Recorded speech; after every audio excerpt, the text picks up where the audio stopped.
Xin chào mọi người, chào mừng mọi người trở lại với kênh YouTube Khám phá Hy Lạp. Cũng ở cái nơi này là quảng trường Syntagma. Ở video trước mình có quay cho người xem rồi. Thì hôm nay là ngày Black Friday. Mình đi dạo phố đi bộ cho mọi người xem cái cảnh mà người ta mua sắm như thế nào ha.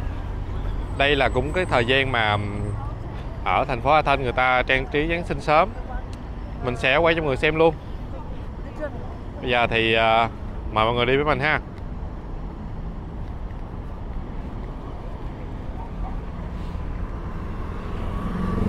Hồi chiều giờ hơi mưa, trời mưa nên người ta không có ra đường nhiều, hay là tối á, trời hết mưa rồi nên người ta đi rất là đông. Nhiệt độ bây giờ thì tầm chứ khoảng 13-14 độ thôi.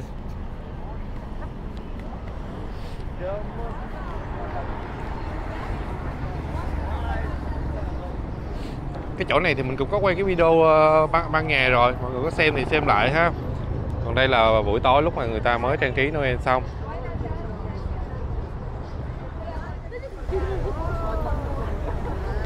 Bình thường thì mỗi năm người ta chưa trang trí Noel đâu. Giờ thời gian này bây giờ là ngày Black Friday.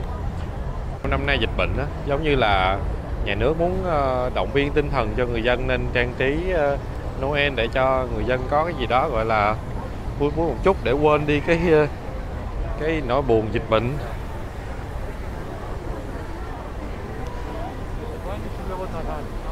Cũng cái thời gian này năm trước thì mình cũng có quay cái video chạy xe ngoài đường ở Athens. Video đó quay vào tháng 12, còn bây giờ là vào cuối tháng 11. Cũng có những cảnh như thế này.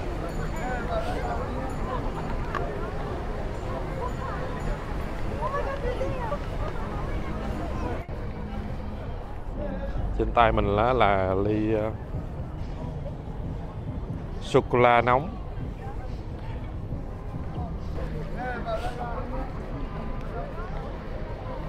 Trời lạnh mà uống ly sô-cô-la nóng tuyệt vời, ở mặt trời luôn.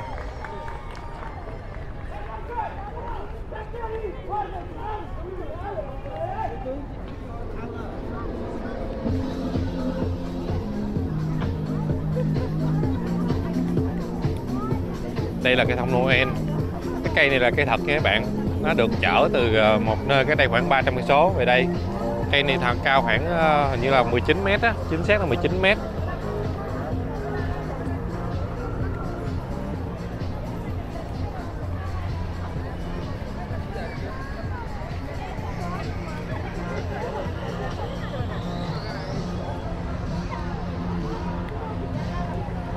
Noel hay là lễ Quốc Khánh thì ngay cái chỗ này người ta trang trí rất là đẹp. Đối diện chỗ này là cái tòa nhà Quốc hội Hy Lạp luôn. Cái tòa nhà bên kia đường lúc nãy mình quay đã đầu video ha.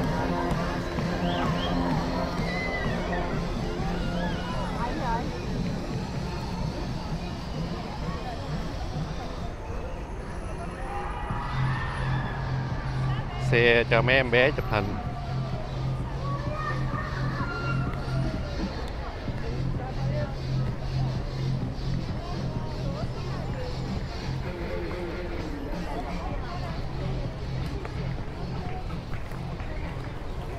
Vào cái mùa này thời tiết ở Athens rất là đẹp. Chỉ có hôm nay thôi trời mưa thôi, mấy hôm trước thì trời nắng rất là đẹp. Nhiệt độ thì tầm trung bình khoảng 15 độ thôi, 15-20. Chỉ có hôm nay là hơi xuống thấp thôi, tại vì trời mưa, tầm khoảng 13-14 độ. Kia là cái tòa nhà nó hơi bị cháy sáng, mọi người thấy không? Người ta trang trí hình một cái món quà nguyên cái tòa nhà luôn, giống như cái gói quà.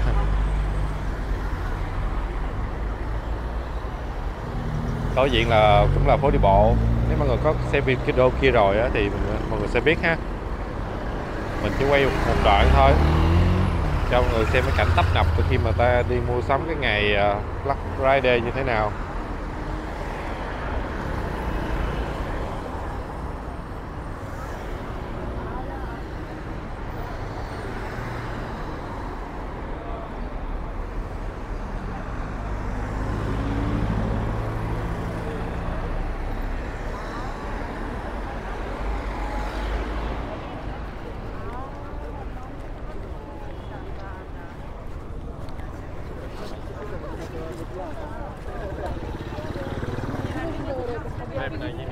Trời bây giờ là bắt đầu thở ra khói rồi các bạn.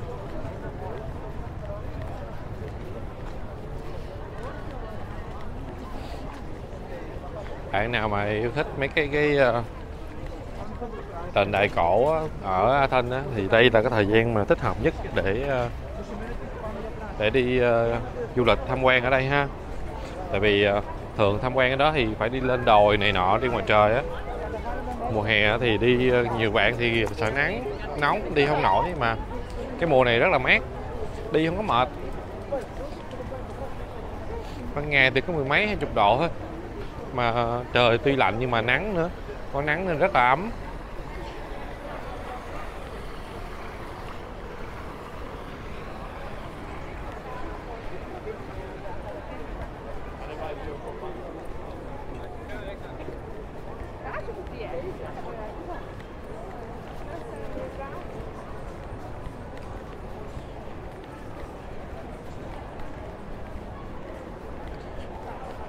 Người ta đi mua sắm rất là đông.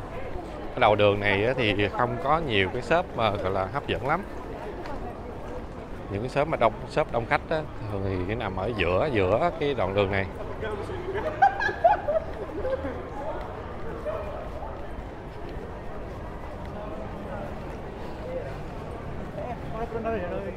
Người ta đã giảm giá cũng là ngày hôm qua rồi, nên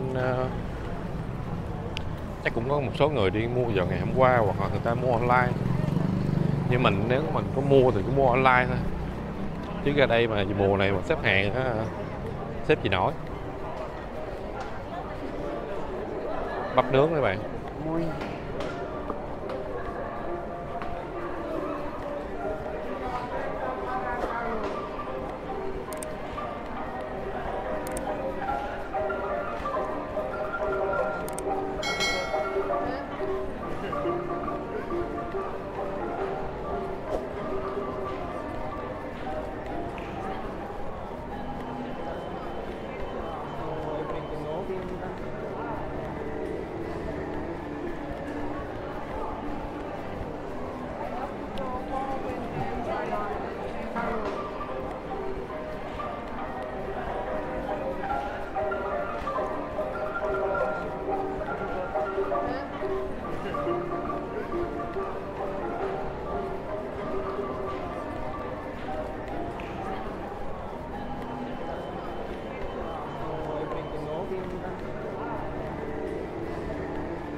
Nhiều khi bạn đến vào tháng 8, 9 á, các bạn sẽ thấy đường phố rất là vắng.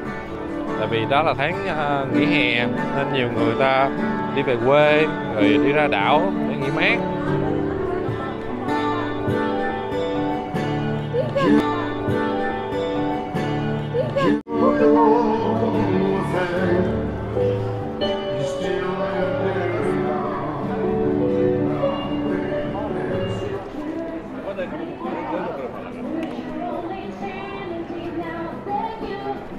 Không khí mua sắm nhưng rất là nhộn nhịp các bạn ạ. Đặc biệt là với cái thời tiết mát mẻ như thế này.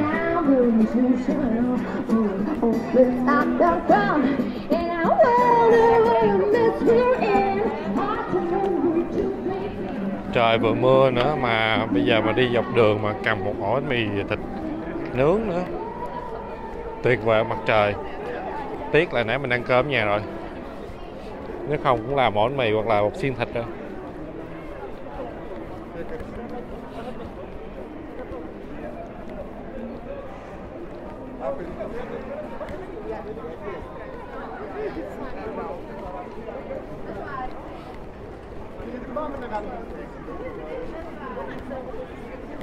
Mấy thương hiệu dành cho giới trẻ như là H&M, Zara nè, rất là tấp nập.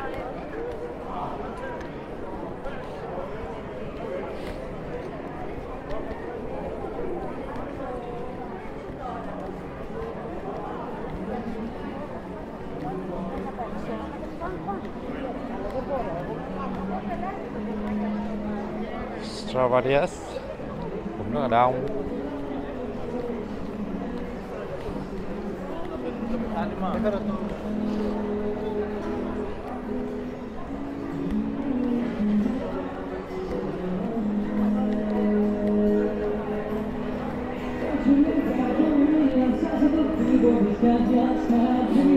ở phố đi bộ này thì rất là nhiều nghệ sĩ đường phố, ca cũng rất là hay. Đây là quầy xe bắp nướng đây, 2 đồng một trái.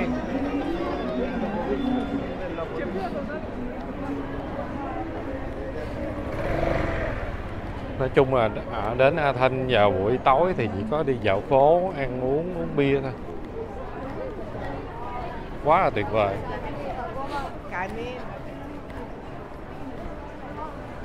Cuộc sống ở đây nó nhộn nhịp tới khuya, 1-2 giờ sáng, 3-4 giờ sáng tùy nơi.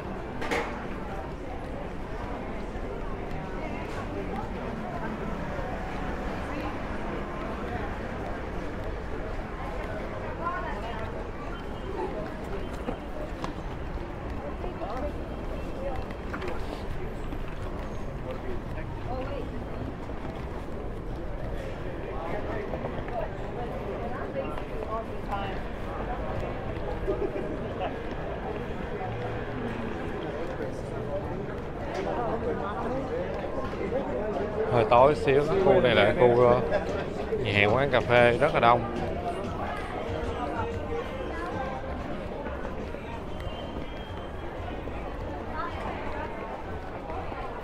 Mình đi vòng ra hướng kia.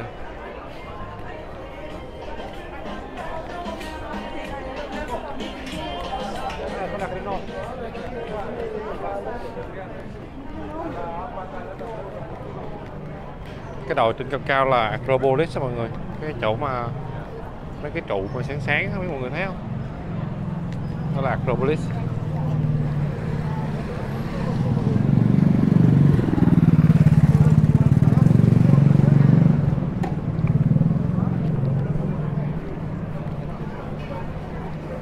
Đây là những cái quán đường phố rất là nổi tiếng. Hôm nào đó mình sẽ quay trải nghiệm một số món ăn đường phố để cho mọi người xem.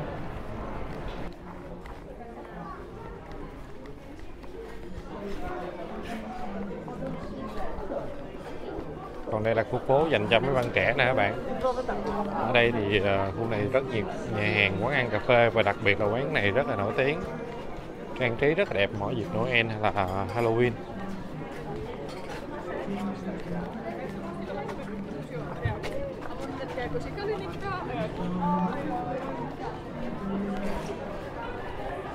Ở đây mà cái dịp Halloween mình đi á, người ta xếp hàng chắc khoảng hơn 70 mét để được vô cái này để ngồi cà phê chụp ảnh thôi đó.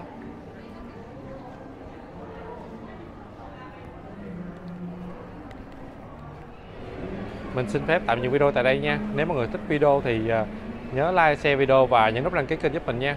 Hẹn mọi người những video tiếp theo. Cảm ơn và chào tạm biệt mọi người.